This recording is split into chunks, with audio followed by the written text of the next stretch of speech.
और ये आर्थिक नीति का परिणाम ये होगा कि आने वाले समय में हमारे रेवेन्यू रिसिप्ट जो 13 लाख से हमने शुरू की थी, इससे दुगने से भी ज्यादा 2 साल में होगी, ऐसी मेरी उम्मीद है।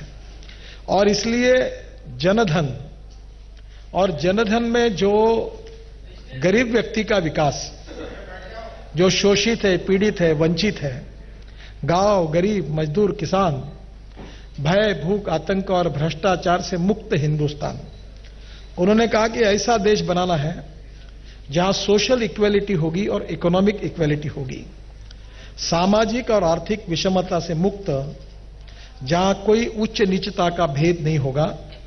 तो गरीब व्यक्ति को केंद्र बिंदु मानकर उसके जीवन को सस्टेनेबल बनाने वाली, उसको गरीबी, भुखमरी और बेरोजगारी से मुक्ति दिलाने वाली नई इंडिया की सोच, नई राजनीतिक दृष्टि प्रधानमंत्री जी ने अपने भाषण में दी। और मिशन मोड में इस उद्दिष्ट को, इस सपनों को पूरा करना, यही हमारा राजनीतिक उद्दिष्ट है, ये भी उन्होंने बताया। उन्होंने कंसेप्ट रखा P2G2। P2 means pro people, pro active, और G2 यानी good governance. Pro people, pro active और गुड गवर्नेंस, सुशासन केवल बात करके नहीं होगा, तो सुशासन देश को देना होगा, तब सामाजिक आर्थिक परिवर्तन के परिणाम दिखेंगे। और ने विशेष रूप से यह कहा कि 1922 हमारे आजादी के 75 साल पूरे हो रहे हैं।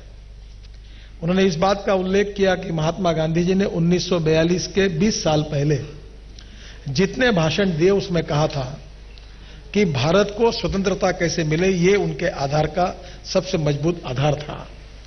अब हमको यह सोचना है कि 2020, ये जो हम लोग 2022 ये मिशन मोड में जाकर हम जहां सत्ता में हैं, हम ऐसा सामाजिक आर्थिक परिवर्तन लाएंगे कि हमारे देश को विश्व की प्रथम क्रमांक की शक्ति बनाएंगे, आर्थिक शक्ति बनाएंगे। We are a rich nation with a poor population. इस बात का भी जिक्र करना आवश्यक होगा कि अनेक सालों तक हमारा देश धनवान था पर जनता गरीब है। नीतियां बनी पर अमल नहीं हुआ। इसका कारण था wrong economic policies, bad and corrupt governance and visionless leadership. पहली बार प्रधानमंत्री ने 21वीं सदी की नई आर्थिक सोच दी, जो सोशल इकोनॉमिक डिस्क्रिमिनेशन से मुक्ति, उच्च नीचता के भाव से मुक्ति, सबका साथ सबका विकास, ईमानदार और ईमानदारी का सम्मान, और इसके साथ अपने पुरुषार्थ के आधार पर गांव, गरीब, मजदूर, किसान। और इसके लिए उन्होंने कहा कि केवल जनधन नहीं, वनधन। वनधन का संबंध ट्राइबल्स के साथ है। फॉरेस्ट बेस्ड इकोनॉमी, इसके आधार पर हमने अनेक निर्णय किए हैं। और ये वन में रहने वाले जो हमारे वनवासी बंधु हैं, इनका भी विकास होना चाहिए और पर्यावरण का रक्षण होना चाहिए। एक तरफ जनधन, ये इकोनॉमिक थॉट था, और एक तरफ वनधन, ये फॉरेस्ट इन्वायरमेंट से रिलेटेड एनवायरमेंटल थॉट था।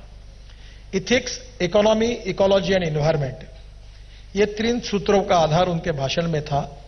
और इसका तीसरा पार्ट था जलधन, प्रधानमंत्री सिंचन योजना। यह देश के इतिहास की पहली सरकार है, प्रधानमंत्री जी है।